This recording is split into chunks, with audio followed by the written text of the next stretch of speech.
Bienvenidos a Historias de Terror Oficial ESP. También estamos en Spotify y Amazon Music. Comencemos con la primera historia. La Bruja de Monterrey, México. En el año 2004, en un poblado rural a las afueras de Monterrey, un grupo de policías fue testigo de uno de los casos paranormales más inquietantes que se han reportado en el norte de México. Lo que empezó como una patrulla nocturna rutinaria terminó en una persecución que marcó para siempre la vida del oficial Leonardo Samaniego.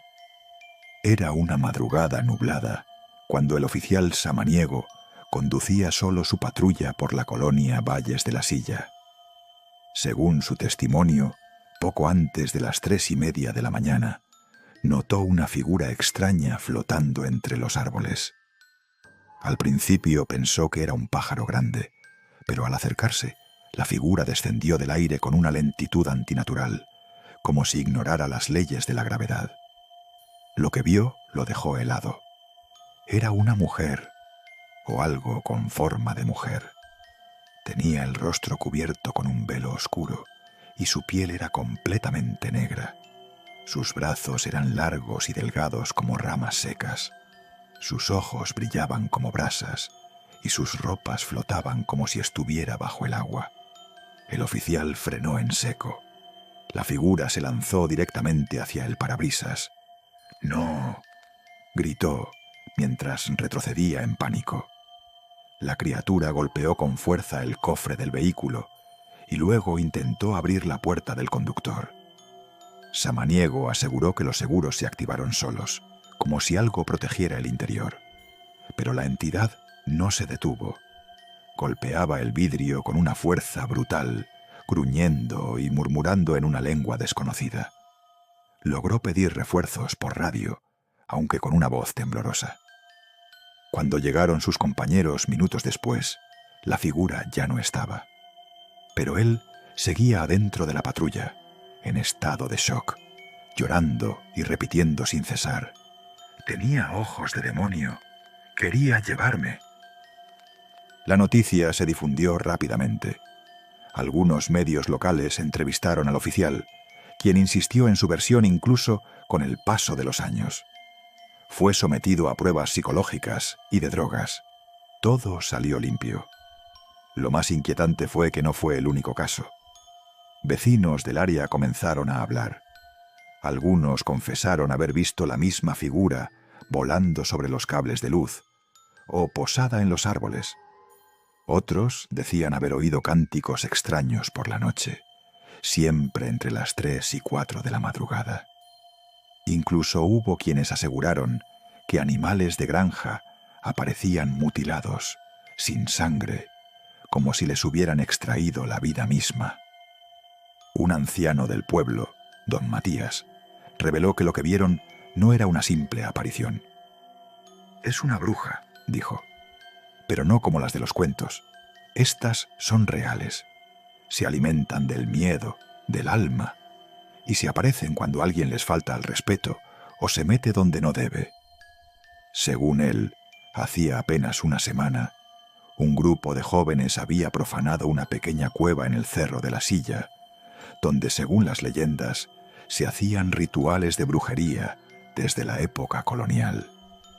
Dentro encontraron símbolos tallados en piedra, muñecos de cera con alfileres y una cruz invertida hecha con huesos de animales. Se rieron, se tomaron fotos, subieron todo a redes sociales y luego empezaron las muertes. Uno de ellos murió en un accidente inexplicable. Su coche explotó sin motivo. Otro fue hallado en su cuarto, con el rostro desfigurado por el terror, pero sin señales de violencia física. Solo quedaba uno vivo, y fue internado en un hospital psiquiátrico tras asegurar que una mujer alada intentaba sacarle el corazón cada noche. Volviendo al oficial Samaniego, pidió su baja definitiva meses después. Abandonó el estado. Nunca volvió a patrullar. Cuando le preguntaron por última vez si aún creía que lo que vio fue real, Solo respondió: «No me importa si me creen. Lo que vi sigue ahí, y estoy seguro de que algún día volverá por mí». Desde entonces, la zona fue patrullada más seguido, y el acceso a ciertas partes del cerro fue restringido. Pero los relatos continúan, y aunque los noticieros ya no lo cubren, en las madrugadas nubladas, algunos aseguran que aún se ve a una figura flotando por los aires. La carretera del silencio. En el estado de Veracruz hay una carretera olvidada por el tiempo, la vieja ruta que conecta a Catemaco con un pequeño pueblo llamado Zapoapan. Los locales la llaman la carretera del silencio, no solo por lo desierta que es, sino por las cosas que allí suceden y que nadie se atreve a contar en voz alta. Era una noche de lluvia intensa cuando Mauricio, un joven repartidor de autopartes, decidió tomar esa ruta para ahorrar tiempo. Su jefe le había dicho que evitara esa carretera, pero con el diluvio y las ganas de llegar pronto a casa, decidió arriesgarse. Encendió un cigarro, encendió la radio y se lanzó a lo que parecía un camino tranquilo, pero cubierto por neblina espesa. A los pocos minutos, la señal del celular desapareció. Luego, la radio comenzó a emitir solo estática. «Ni modo», murmuró. «Pueblo chico, servicios peores». La lluvia arreció y el limpiaparabrisas apenas podía mantener clara la vista. Fue entonces cuando la vio. Una mujer de blanco, parada al borde de la carretera. Descalza, empapada, cabello largo pegado al rostro. Estaba inmóvil, con la cabeza gacha, como si esperara algo, o a alguien. Mauricio frenó bruscamente, su corazón golpeando en el pecho. Dudó, pero al ver que la mujer no se movía, bajó la ventanilla y gritó: «Señora, ¿está bien? ¿Necesita ayuda?» Ella no respondió. Solo alzó la cabeza lentamente, revelando unos ojos completamente negros. No tenían pupilas, no tenían alma. Mauricio sintió un escalofrío que le congeló los huesos. Puso el auto en marcha y aceleró sin mirar atrás. Pero no avanzó ni 100 metros cuando escuchó un golpe seco en el techo del coche. Y luego otro, y otro más, como si alguien caminara encima del vehículo. Miró por el espejo retrovisor. Nada. La lluvia golpeaba fuerte, pero entre el estruendo del agua pudo oír claramente una voz femenina, susurrando su nombre. Pisó el acelerador a fondo. Minutos después, la carretera pareció cambiar. Ya no había curvas conocidas, ni señales. Solo árboles torcidos a los lados del camino, y una oscuridad tan espesa que ni las luces altas del coche podían atravesar. Fue entonces cuando lo notó. La misma mujer ahora estaba parada a mitad de la carretera. Frenó en seco, pero esta vez ella no se movió. Solo levantó una mano y señaló hacia el bosque. El motor del coche se apagó. El silencio fue absoluto. Ni lluvia, ni viento, ni grillos, nada. Mauricio intentó encender el coche, pero este no respondía. Maldijo, golpeó el volante, y entonces, por puro instinto, miró al asiento del copiloto. Ella estaba ahí, sentada, empapada, mirándolo con sus ojos negros. No gritó, no pudo. Su cuerpo estaba paralizado por un miedo tan profundo que le dolían los músculos. La mujer habló con una voz que parecía venir desde el fondo de un pozo. «No debiste venir por aquí. Él ya viene por ti». Mauricio abrió la puerta del coche de un salto y corrió sin dirección. La neblina lo envolvía. El bosque parecía cerrarse a su alrededor. Cada paso se hundía en el lodo. Cada árbol parecía susurrar su nombre. Sentía que algo lo seguía.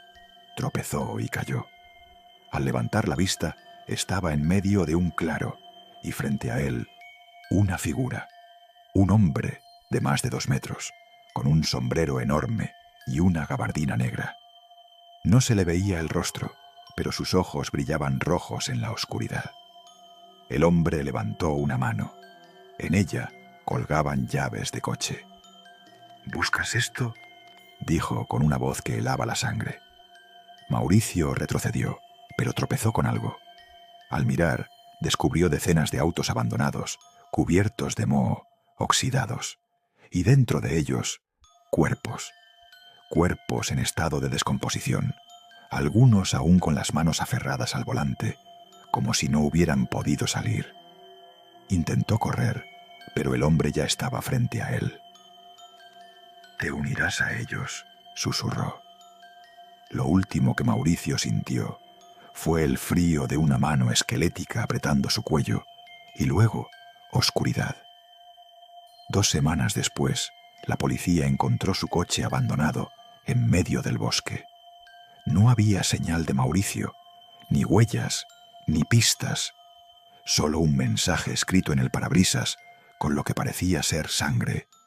«Él viene por quien no guarda silencio». Desde entonces, los pobladores advierten a los forasteros: si vas a tomar la carretera del silencio, no hables con nadie. Y nunca, nunca pares por alguien vestido de blanco. Recuerda, si estás disfrutando el video hasta ahora, tu like y suscripción ayudan un montón. Continuemos con la siguiente historia. La Cueva del Diablo, el pasaje maldito de la Sierra de Puebla.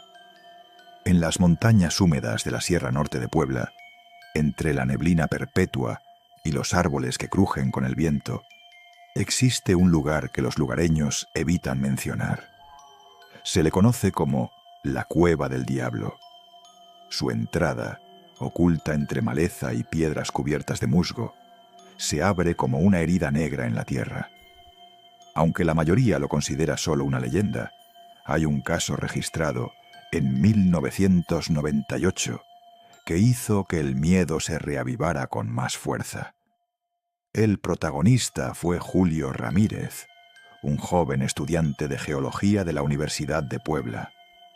Atraído por historias antiguas contadas por su abuelo, quien hablaba de luces extrañas y desapariciones en la sierra, Julio decidió organizar una pequeña expedición con 3 compañeros de clase: Mariana, Luis y Edgar. El 17 de octubre de 1998, el grupo llegó al pueblo de Cuetzalán, donde alquilaron una cabaña y contrataron a un guía local, don Eusebio, un hombre de rostro curtido y ojos tristes, que aceptó llevarlos cerca de la zona, pero se negó rotundamente a entrar a la cueva. «Ese lugar no es de este mundo», les dijo. «Los que han entrado no regresan, o regresan rotos». A pesar de la advertencia, los jóvenes se adentraron en el bosque la mañana siguiente. El aire se volvió más denso conforme se acercaban a la entrada de la cueva. Las ramas parecían cerrarse tras ellos, como si la selva quisiera tragárselos. Grabaron todo con una videocámara vieja. Durante la primera hora de exploración, todo parecía normal. Estalactitas, formaciones rocosas, y el eco de sus voces jugando con la oscuridad. Pero pronto comenzaron los fenómenos extraños. Primero, Mariana comenzó a sentir un frío anormal. Su aliento se volvió visible, a pesar del calor exterior. Luego, la linterna de Edgar falló, y por más que cambiaron las baterías, no volvió a encender. Pero lo peor vino cuando Luis se adelantó unos metros y gritó. Cuando los demás lo alcanzaron, lo encontraron temblando, con la mirada perdida. Balbuceaba algo sobre ojos brillando en la oscuridad y una figura alta, sin rostro, que se deslizaba por las paredes. Julio, escéptico, intentó calmarlo, pero algo lo interrumpió. Un sonido gutural, como una respiración pesada mezclada con risas apagadas, retumbó por los túneles. La cámara se cayó al suelo y grabó solo sombras moviéndose en la oscuridad. Presos del pánico, decidieron regresar, pero no encontraron la salida. Los pasillos que antes eran lineales, ahora parecían infinitos. Las paredes se estrechaban, el aire olía a azufre, y lo más aterrador, comenzaron a escuchar voces que los llamaban por su nombre. Voces idénticas a las de sus padres, sus amigos, incluso las suyas propias. Luis se echó a correr, gritando, y desapareció entre los túneles. Nunca lo encontraron. Los 3 restantes lograron salir, pero Edgar jamás volvió a hablar. Mariana tuvo que ser internada en un hospital psiquiátrico. Solo Julio conservó la cordura suficiente para entregar la cinta a las autoridades locales. El video se filtró años después en foros de Internet, pero muchos creen que es falso, una recreación. Aún así, hay expertos que lo analizaron y no encontraron indicios de edición. Don Eusebio murió meses después, pero antes dejó un testimonio en el que aseguraba que esa cueva es un antiguo sitio de rituales. Los viejos brujos invocaban ahí a algo que no entienden, escribió. No es un demonio, es algo más viejo, algo que duerme y que no quiere que lo molesten. Hasta hoy, la cueva del diablo sigue ahí, esperando. Nadie del pueblo se atreve a acercarse. Algunos aseguran que por las noches, si el viento sopla fuerte, se oyen gritos ahogados y risas que vienen desde dentro de la montaña. Y si por algún motivo decides buscarla, solo recuerda una cosa. No respondas si oyes que te llaman por tu nombre.